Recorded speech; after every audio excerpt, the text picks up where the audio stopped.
Jeffrey Epstein, ये सिर्फ एक नाम नहीं है। ये दौलत, ताकत और अपराध के एक ऐसे साम्राज्य की कहानी है जिसने पूरी दुनिया को हिलाकर रख दिया। आज इस विश्लेषण में हम उन फाइलों के पन्ने पलटेंगे जिनमें दुनिया के सबसे ताकतवर लोगों की काली सच्चाई छिपी हुई है।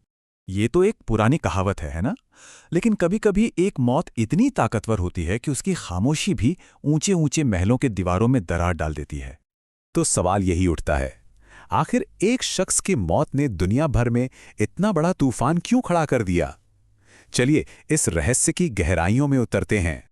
तो इस कहानी को समझने के लिए सबसे पहले इसके सबसे अहम किरदार को समझना होगा। आखिर कौन था ये जेफरी एप्स्टीन और उसकी मौत इतनी बड़ी बात क्यों बन गई? सोचिए, एक मामूली स्कूल टीचर जो देखते ही देखते अरबपतियों का फाइनेंशियल एडवाइजर बन गया, और फिर उसने दौलत और ताकत का एक ऐसा साम्राज्य खड़ा किया जिसकी नींव अपराध पर रखी गई थी। उसके काले कारनामों का अड्डा था एक private island, little Saint James. बाहर से देखने पर यह जगह किसी जन्नत से कम नहीं थी, लेकिन अंदर की हकीकत बेहद खौफनाक थी। साल 1998 में एप्स्टीन ने कैरेबियन में ये 75 एकड़ का आइलैंड खरीदा। दुनिया की नज़रों में ये एक लग्जरी वेकेशन स्पॉट था। सफ़ेद रेत, शानदार विला, हेलीपैड, सब कुछ था। लेकिन आसपास रहने वाले लोग इसे एक दूसरे घिनौने नाम से जानते थे।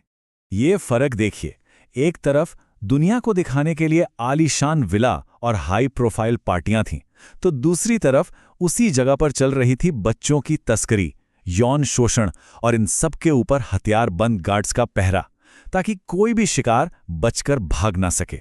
तो सवाल यह है कि यहां आता कौन था? इस आइलैंड की गेस्ट लिस्ट में ब्रिटेन के राजकुमार से लेकर महान वैज्ञानिक स्टीफन हॉकिंग और अमेरिका के पूर्व राष्ट्रपति तक के नाम शामिल थे। दुनिया के बड़े बड़े और नामी गिरामी लोग यहां पार्टियों में आते थे। एप्स्टीन का तरीका बड़ा ही शातिर था। वो गरीब, नाबालिग लड़कियों को चुनता, उन्हें अच्छे भविष्य का सपना दिखाता, फिर उनका शोषण करता और फिर उन्हें ही मजबूर करता कि वो अपनी दूसरी सहेलियों को इस जाल में फंसा कर लाएं। यानी शिकार को ही शिकारी बना दिया जाता था। लेकिन जब जुर्म का ये साम्राज्य इतना बड़ा हो गया तो कहीं ना कहीं से तो दरार पड़नी ही थी। पर कमाल की बात यह है कि जब दरार पड़ी तो सिस्टम ने उसे भरने की कोशिश की, न्याय देने की नहीं। 2005 में एक 14 साल की लड़की की हिम्मत ने 36 पीड़ितों की पहचान कराई। FBI ने सबूतों के साथ एक 53 पन्नों की जबरदस्त रिपोर्ट तैयार की। लगा कि अब एप्स्टीन का खेल खत्म, लेकिन असल तमाशा तो अब शुरू होना था। अटॉर्नी अलेक्जेंडर अकोस्टा ने बंद दरवाजों के पीछे एक ऐसी डील की जिसे स्वीट हार्ट डील के नाम से जाना गया। और ये डील थी क्या? ये न्याय के साथ एक धोखा था। सारे गंभीर आरोप हटा दिए गए, एप्स्टीन और उसके साथियों को भविष्य के लिए इम्यूनिटी दे दी गई, और सबसे शर्मनाक बात, पीड़ितों को इस बारे में बताया तक नहीं गया। 36 बच्चियों की जिंदगी बर्बाद करने और अनगिनत संगीन जुर्मों की सजा सिर्फ 18 महीने। और ये सजा भी कोई सजा नहीं, मजाक थी। उसे वर्क रिलीज मिली हुई थी।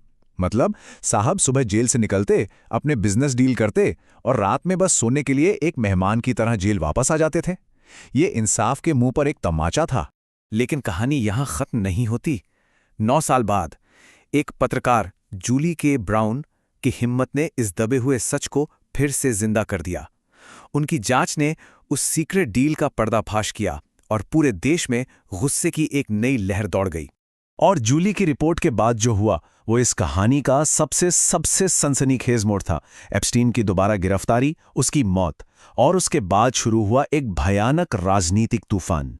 जुलाई 2019 में एप्स्टीन को फिर से गिरफ्तार किया गया। इस बार आरोप इतने संगीन थे कि उसे कम से कम 45 साल की जेल होनी तय थी। लगा कि आखिरकार अब इंसाफ होगा। लेकिन फिर आया कहानी में सबसे बड़ा ट्विस्ट। अगस्त 2019 में एप्स्टीन न्यूयॉर्क की सबसे हाई सिक्योरिटी जेल में मरा हुआ पाया गया। कहा गया आत्महत्या। पर जरा इन इत्तिफाकों पर गौर कीजिए। ठीक उसी रात सेल के बाहर लगे कैमरे खराब थे और ड्यूटी पर मौजूद दोनों गार्ड सो रहे थे। उसकी मौत ने अमेरिका की सियासत में एक भूचाल ला दिया। एक तरफ डोनाल्ड ट्रंप ने यह थ्योरी फैलाई कि एप्स्टीन को मारा गया है और इशारों इशारों में बिल क्लिंटन पर उंगली उठाई। वहीं दूसरी तरफ क्लिंटन का नाम भी एप्स्टीन के दस्तावेजों में बार बार सामने आया। ट्रंप ने चुनाव में वादा भी किया था कि वो प्रेसिडेंट बनते ही सारी फाइलें पब्लिक कर देंगे, लेकिन सत्ता में आते ही वही ट्रंप प्रशासन इन फाइलों को एक बोरिंग मुद्दा और धोखा बताने लगा। आखिरकार जब जनता के दबाव में कुछ फाइलें सामने लाई भी गईं, तो वो खुलासा कम और एक मजाक ज्यादा थीं। पन्नों पर सच की जगह काले मार्कर से निशान लगे हुए थे, ताकि बड़े और अहम नाम छिपाए जा सकें। और आज की सबसे बड़ी और डरावनी सच्चाई ये है कि इस केस से जुड़े 10 लाख, जी हां, 10 लाख से ज्यादा दस्तावेज अब भी सरकारी तिजोरियों में बंद हैं। वो दस्तावेज जो शायद इस पूरे खेल की असली तस्वीर दिखा सकते हैं, उन्हें दुनिया से छिपा कर रखा गया है। कहते हैं ना, अपराधी को बचाने वाला अपराध करने वाले से बड़ा अपराधी होता है। एप्स्टीन तो मर गया, लेकिन उसे बचाने वाले, उसे ताकत देने वाले आज भी आजाद हैं। और ये हमें एक बहुत बड़े सवाल पर लाके छोड़ देता है। जब इंसाफ करने वाले ही कटघरे में खड़े हों, तो क्या सच हमेशा ऐसे ही काले मार्कर के नीचे दफन होता रहेगा?